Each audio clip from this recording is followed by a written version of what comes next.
Hello and welcome back to our special edition of Processing the Process, featuring both of our artists, Jonathan Riddell, choreographer and artistic director of Riddell Dance Theater, and Allie K. Dakers, teacher, actor, producer, and director of her middle school drama club program.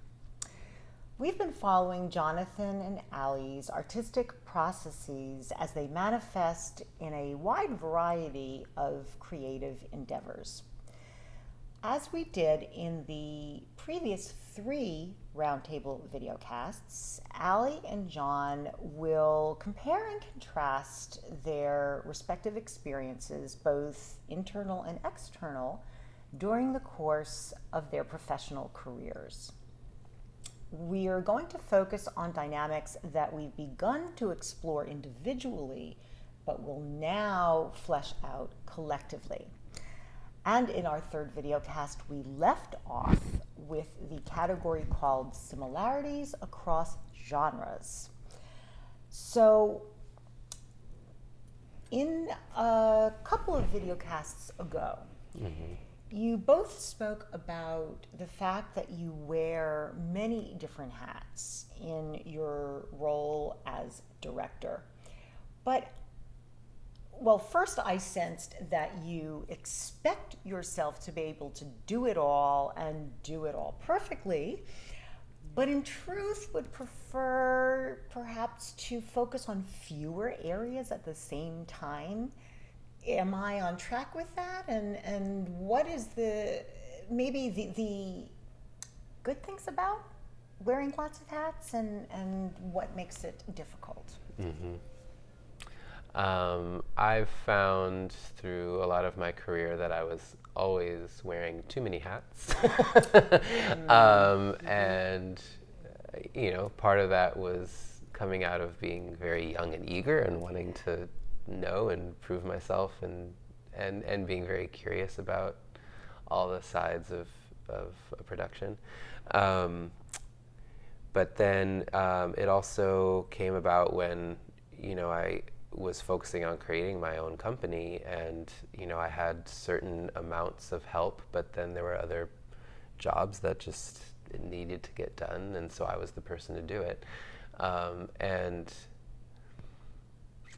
I kind of thought, well, I'm talented enough in these areas, I must be talented in all these other areas, right? And if I want it bad enough, I'm gonna just do that work, and this is part of the blood, sweat, and tears of making art, right? Well, no. No. So I've learned to I've learned to embrace those hats a little differently and not beat myself up when I do those badly. I certainly beat myself up plenty if I do the hats I want to wear badly, right? So, because I go, duh, I should be, this is what I want to be doing, do it better. But, things like, for me, it's like, fundraising and PR and blah, blah, blah. Right. I don't want to do that. I appreciate it, and I've come to learn a lot about it, and I could collaborate really well with another expert on it. And, so I know how to express my vision to a PR person, to a fundraiser, and work with them on creating successful campaigns. But to be the one in charge, that's really putting the wrong hat on the wrong person.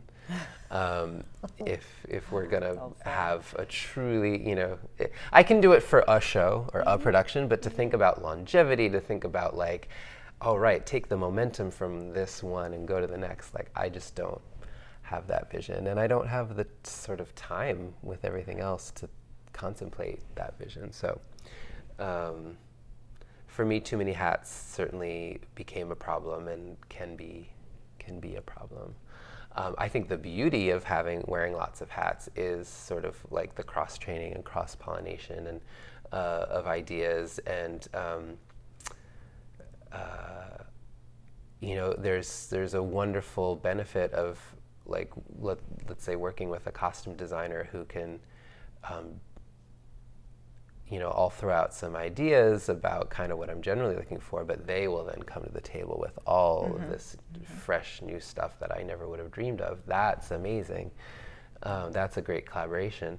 At the same time, if ever I want to design the costumes myself, it then becomes this sort of integrated vision that I have from the get-go, and I like being able to have my fingers in all of those pots. Is that an expression? I don't know. Fingers in pots. I think so. Sure. Why not? It is, why not? You understand my now. meaning, It is. right? It Yes, is now. yes, Yes, something I've like coined a that. phrase. So sure, there's a beauty in it, but you kind of have to stay grounded. Like you can't then, like I said, beat yourself up because you tried to put on a new hat and weren't as successful with it, perhaps, as you would be with the hats you're used to. So, yeah, there you go. But would you say that has given you, for better or for worse, that has given you both a macro understanding as well as a micro one of all of the Yes. I think if you run components? anything, you have a macro. And if you Yeah. have a desire to create your own company, you intrinsically have something inside of you that's a macro vision, you know? I mean, I don't Yeah. know that every artist wants to own their own company, or every artist wants to direct versus act and bring one element, one character to life with all the facets of that character. It is a particular kind of personality, potentially, that wants to take on this much, and then you hit these roadblocks along the way of like, oh, this hat doesn't really fit, or this one completely knocked all the other ones off, and now I've lost all those hats. I don't even know where they went. And like for me, I'm a person that does tend to be like, yes, let's do it all. And I have gotten myself into trouble with that. Not that things failed per se, and I'm okay if things fail. Like I don't love it, but you see what happened. You're like, okay. Like I'm much better. I accept failure now more than I did earlier in my career, of course. I don't necessarily wish that I wore fewer hats. I just wish there were like more heads to wear them, more physical bodies to like walk around and go do that. Well, this body of me can go over here and do this. That's how, and you might feel the same. That's kind of where I feel stretched thin when it comes to all the different responsibilities, all the different hats that you wear, different roles that you play. Especially as the quote unquote like top of that chain of command that we've discussed, Right. Recognizing the value of delegating, I think, has a learning curve in its own right. And it comes back to that, ego of I should be able to do this, and I know I can do. If I didn't have to do all those, I'd do this really well, and so you have to kind of soften with yourself, have compassion, recognize when it's time to ask for help. That also is something that I struggle with. Yes. Trust the people that you work with, or choose the people wisely that you work with, so they keep your vision intact and with and move forward with integrity in line with what you perceive to do. But yeah, I think with any, production of any kind of sort, there's going to be elements that have to be taken care of, and they just don't taste good, but you've got to do it, and maybe it does challenge you and it pushes you out of your comfort zone, but that's also where you can kind of find some growth, or you realize, wow, I'm really terrible at this. I know for next time I'm definitely not going to be in charge of this. Yeah. So And there's sort of the flip side of like believing you should do it all or thinking you can. Yeah. There's also, I went through a stage or stages in my career where I let go of so much control that either I was then saying yes to things that I probably shouldn't have, yes, I know what you mean. or allowing things to kind of go a little haywire and spin off track, and being like, oh, but I'm okay with that, right? Like, right? Aren't I okay with that? No, I'm not okay with that. So almost letting too much control go. But also from like my collaborators' perspective, they're then like, why isn't Jonathan giving me any direction? Like, I need direction. Like, and so understanding like, oh, if I give them too much freedom, then they're lost. Yeah, and then they struggle to serve the overarching artistic vision, and then maybe the entire production has this bit of a shaky, confident air, like a shakiness within the confidence of everybody moving forward. Yeah. You still have to maintain, you know, that leadership role and instill confidence in everybody else, because it will reflect back on the whole thing will reflect what's coming from the top. I mean, it will. Unless there's some mutiny because the person at the top is like really struggling and everyone is like, oh, we got to pick the person at the top up, you know, and that goes back to picking members of your team that you can trust. But it can go, you know, it can go in a lot of different ways, you know. Collaboration is a slippery slope sometimes, you know. It really can be. I think communication solves a lot of that, especially with all the different responsibilities that are shared among a group of people. If everyone is not clear and able to talk, I'm feeling like I don't have this, I need your help, or I got this, I actually am going to release you of a little bit of this because I think maybe this is a better, but I still need you to do that. Like that clarity only strengthens the entire process when you are wearing a lot of hats, but you do have a team to help kind of carry that weight a little bit.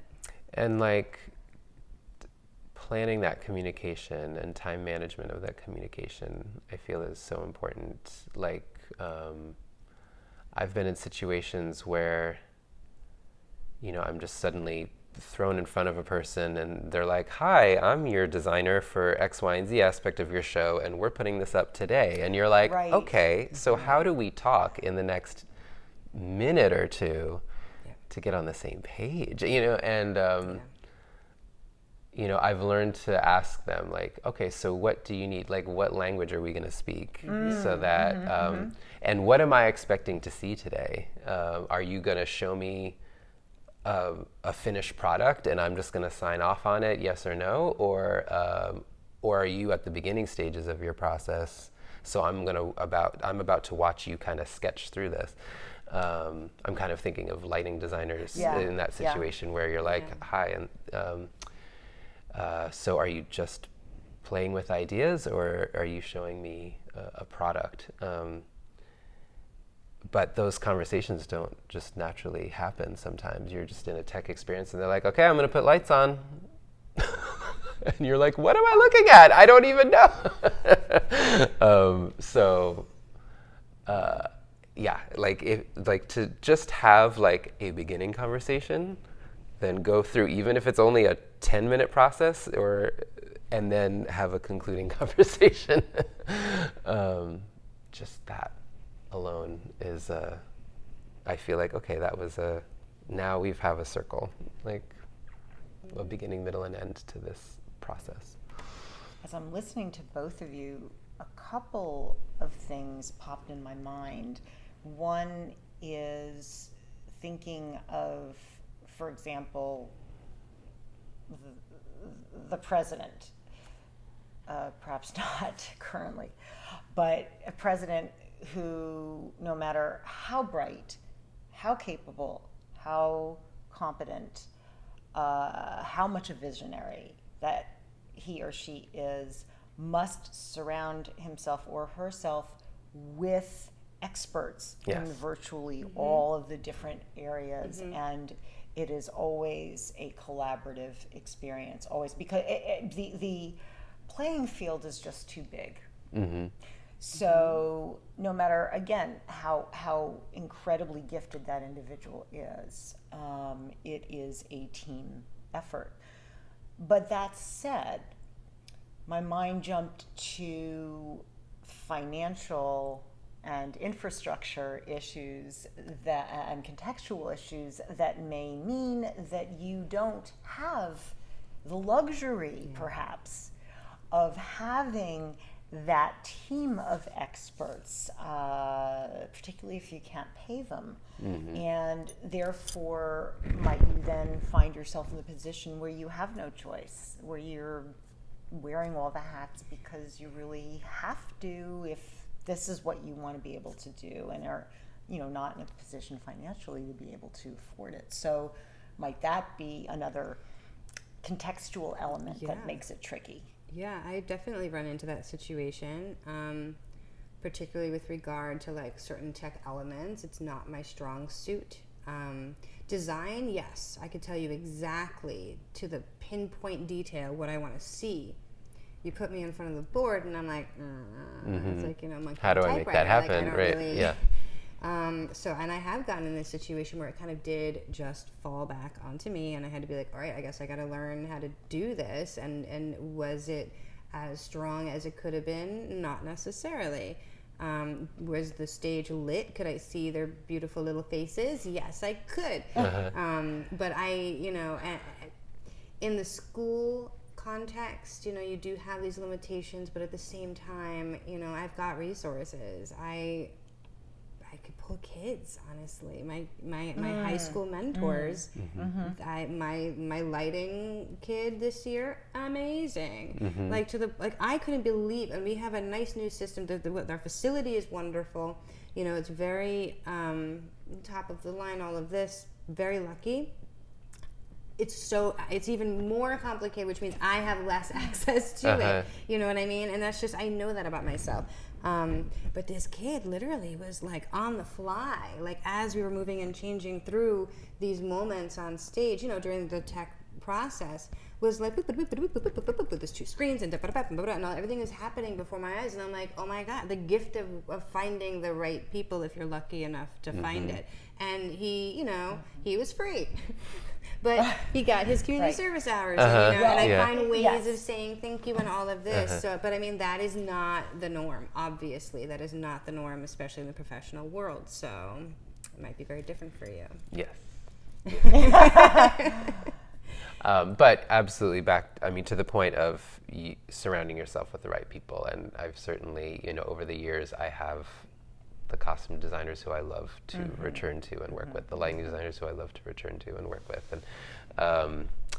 and they love me back, and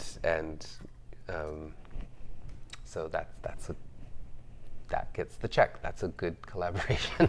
Well, exactly. I mean, and you both really, I think, brought up it's sort of a two-part thing here, where not only do you want to bring into your orbit someone who is very, very talented and competent, but someone who shares your philosophies, your vision, who at least is able to understand and connect with it. And so it's there's a synchronicity there, because you can have, I imagine, those who are strictly speaking very talented at what they do, but it's not the right combination. Yeah. And the same is true not only on the sort of creative side, but it's true in the administration as well. It's like you want someone, whoever's in charge of the money, you want that person to be on board with you. You want them excited about the project. They're not just counting pennies. You want them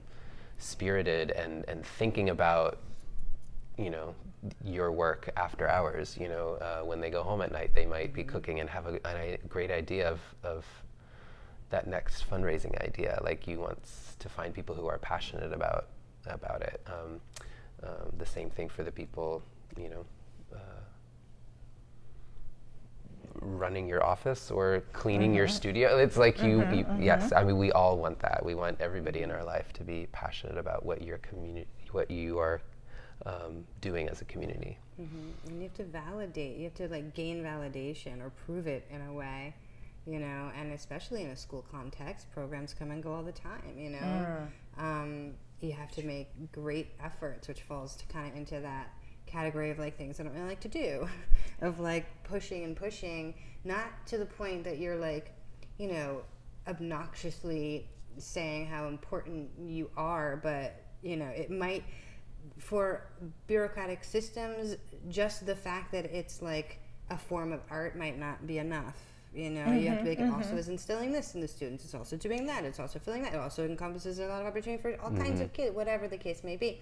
You have to find all these different areas to state your case as to why you're valid and should be, supported in some ways.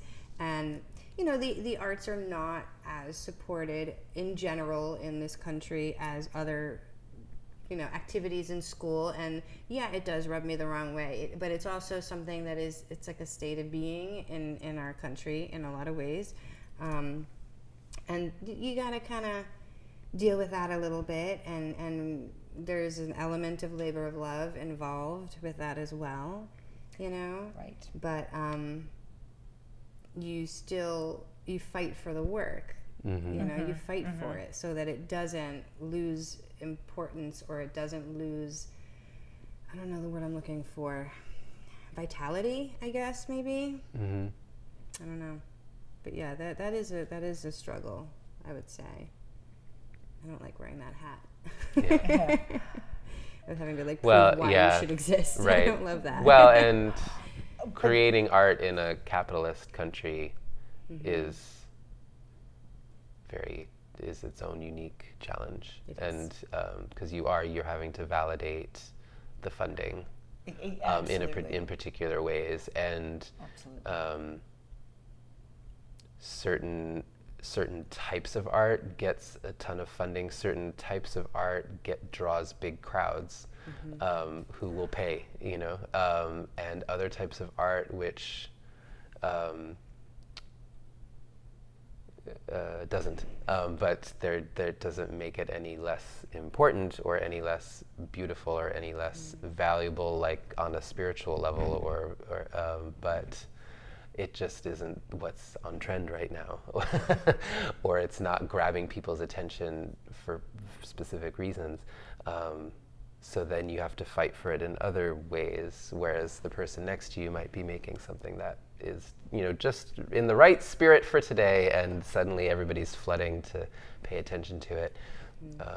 And that's very different than in cultures where they say, okay, well, the public will fund this institution, and this institution will create work no matter what it is. We're going to deem it valuable, even when they fall on their face, when they creatively fall on their face.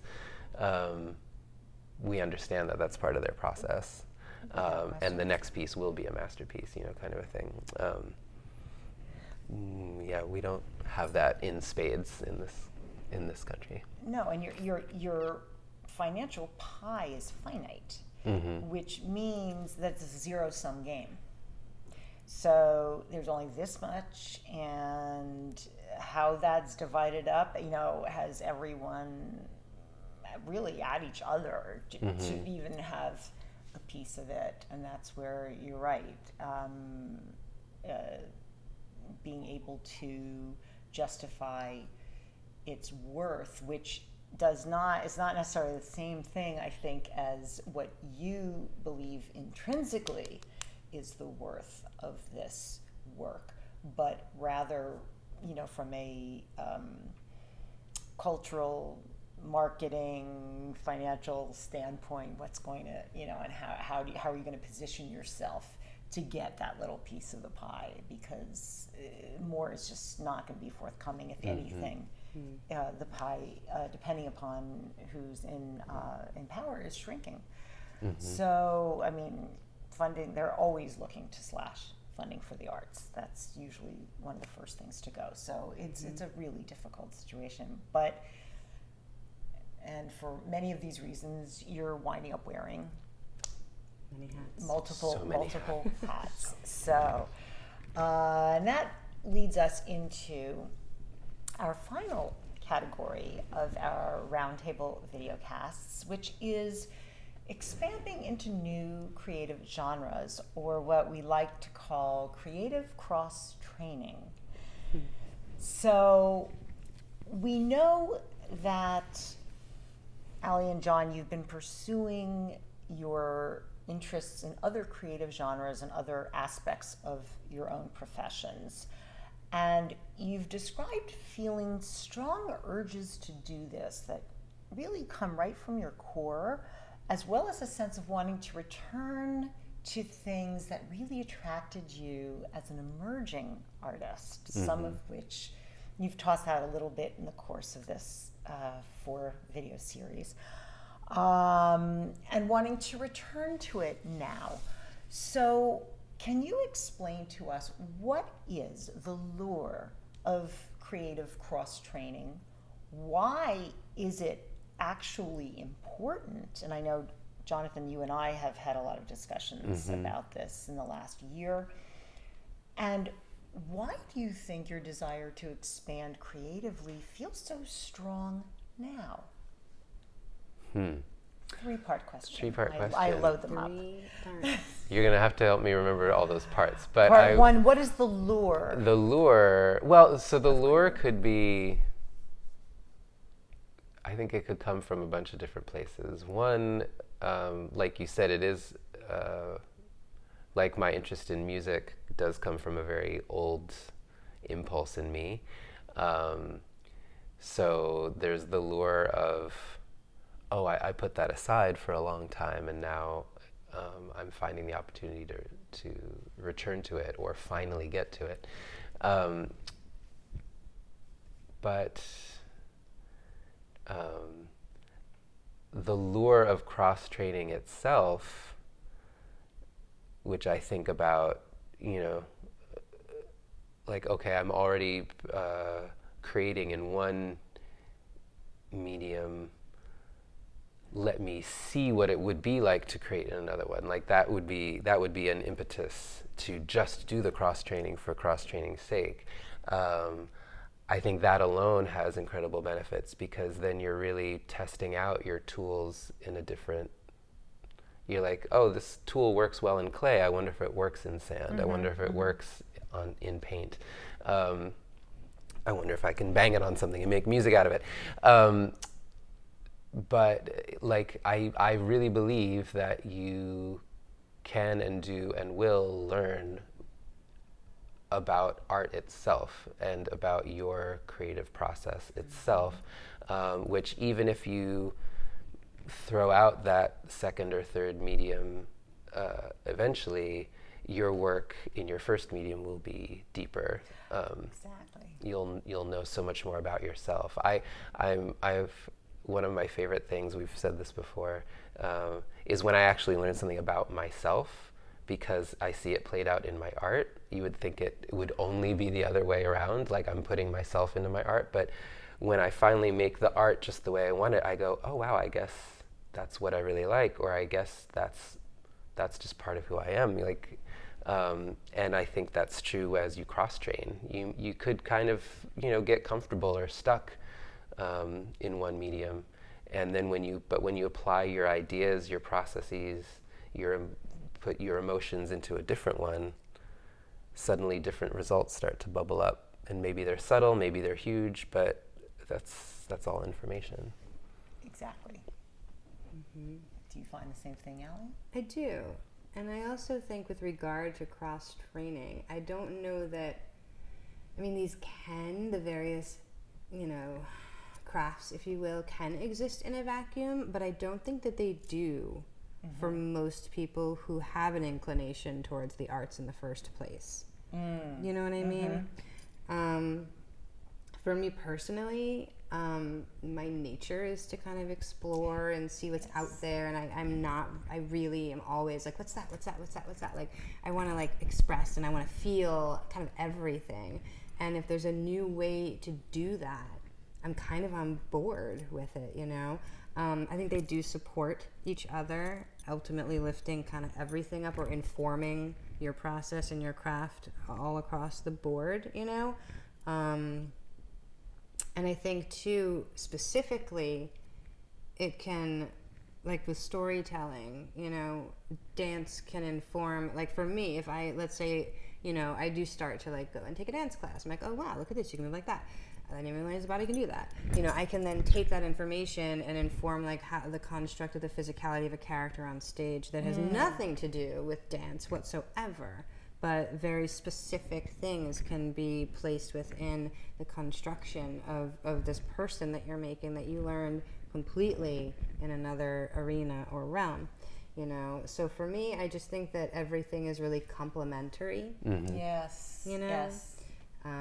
So I think for cross-training purposes, it lifts your entire artistic being to kind of, your palette expands, It's like travel. You can love where you're from, and it might be an amazing place, but holy cow, you didn't even realize that if you took a plane and went over there, or took a train and went over there, and walked across the street, there's like all these other new flavors and new colors and new things to experience and new people to talk to, and all of this and all of that just enriches your whole life experience. And I think the same can be said for art. So, so you're feeding yourself and fueling yourself from multiple sources in a dynamic, fluid way over time. But I imagine, though, and you tell me, that it's not a straight line. I mean, is your desire to expand creatively something that's always with you, or do you find that at certain times it feels more powerful than at others? And is now one of those times, I would pose to you, especially John, as your Well, for me, it's really the context of my life. I don't know when the impulse really started for me to want to explore music and writing, but now I have the opportunity to do that. And part of it is the constraints that have been put on my dancing. It's just become so difficult in my life right now to have consistent rehearsals with dancers, and for me to just to keep myself in the dancing shape that I want to be in. But once I embraced that and accepted that and kind of admitted that, then it opened up the opportunity of, okay, well then maybe there's a different type of art I could be exploring. And then I had to say, and it would be very valid and rewarding and enriching of you to do that, as opposed to, you're failing at dancing, you're failing at dancing, you're failing at dancing. And sure, you could go ahead and write a song, but how is that helping your dancing? And what's the preconceived idea there? Well, and that it even has to. Right. It doesn't have to help my dancing. I could just do it because I want to frickin' do it. And it's, what I want to do with my time. And then it turns out it is helping my dancing. And it turns out it also can have its own life. All of the above. All of the above. And it's interesting to think about what you said, Allie, about they absolutely don't exist in a vacuum.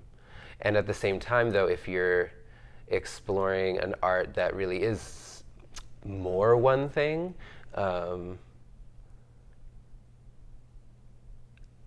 I think of it as like, a starfish or something. Like, the closer to the center, the more these things are closer to each other. And when you get to the part of the fish where they literally are touching and overlapping, but the farther you get out on the spokes, like, straight theater that doesn't have music, and singing and dancing involved, or dance that really is abstract and just about movement, and these stretches. It's interesting to see that the farther you go out, you can feel very isolated from the other art forms, and yet you're not. Or yet the similarities are still very striking. Is it an isolation, or just like a concentration, or like a purity? Well, yes. Isolation without judgment. I mean, you could choose to isolate yourself, like sensory deprivation. Like, I want to just. Because sometimes sometimes I need to do that. Actually, like, I need to almost Is isolate that going myself. down the rabbit hole? No, it's more like, I think it might go back to the hats question. Yeah. If I am, like, let's say I know that I'm working with a piece, and now I have to get my lighting designed, or I have to get whatever.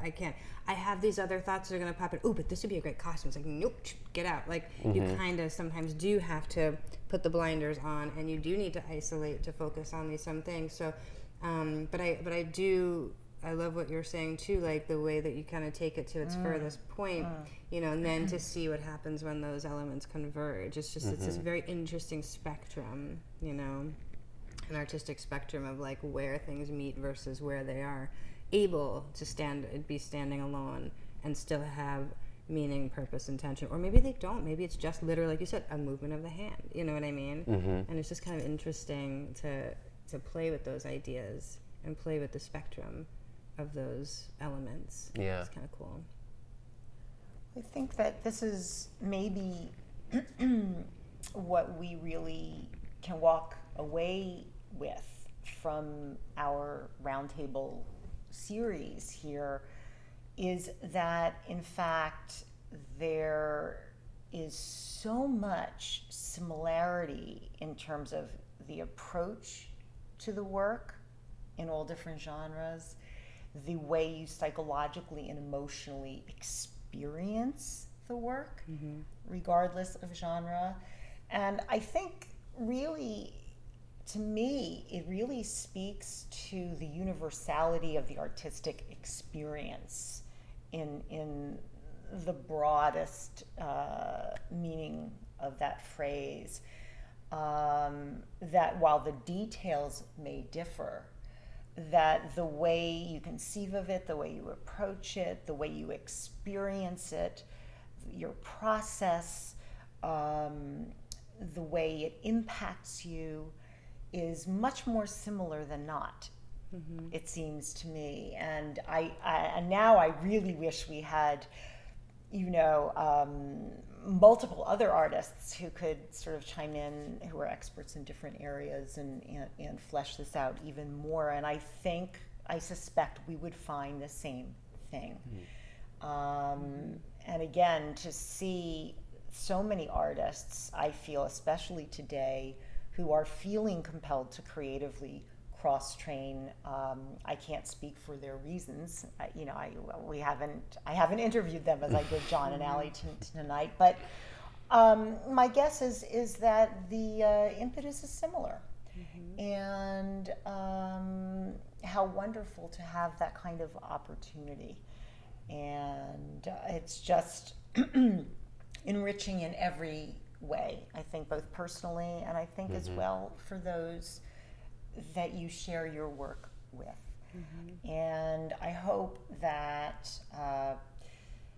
up and coming artists, young people who perhaps may view our body of videocast work mm-hmm. About processing the process, mm-hmm. will really have this treasure trove of information to help them conceptualize their ideas, their purpose, their process, mm-hmm. Again, both a macro and a micro view. So we hope that through all of this work that we have enabled you, our colleagues, to investigate your own process, whatever mm-hmm. that may look like.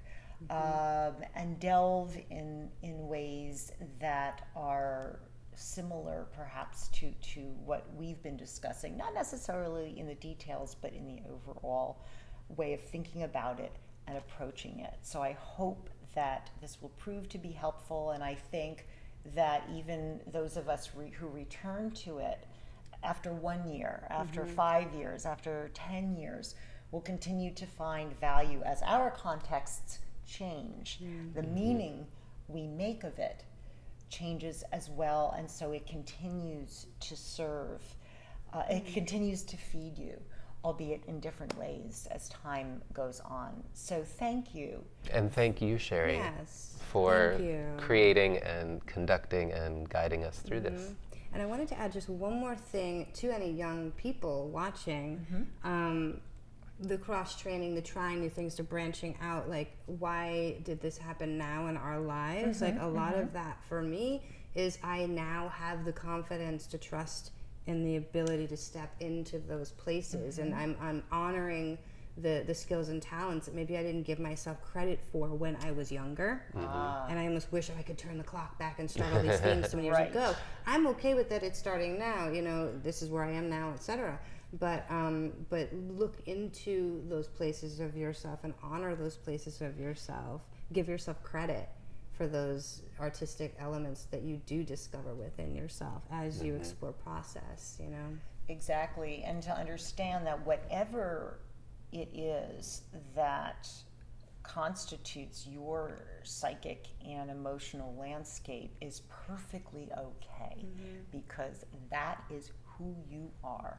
That is what makes you unique. And hopefully by hearing Allie over this long period of time and John over years of time, very candidly and poignantly sharing their psychological and emotional experiences. Hopefully you'll come to understand that this is all part of the deal.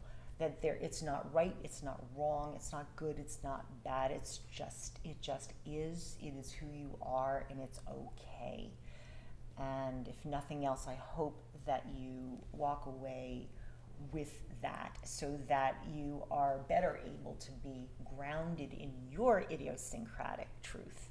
And I'm hopeful that through my work with John and Allie, that I have helped them in some way to be able to do the same thing. Yes. And that we will carry this forward. So I'm not certain what lies ahead, but we'll certainly keep you posted. And we thank you so very much for joining us on this most wonderful journey. Have Thank a good you. night.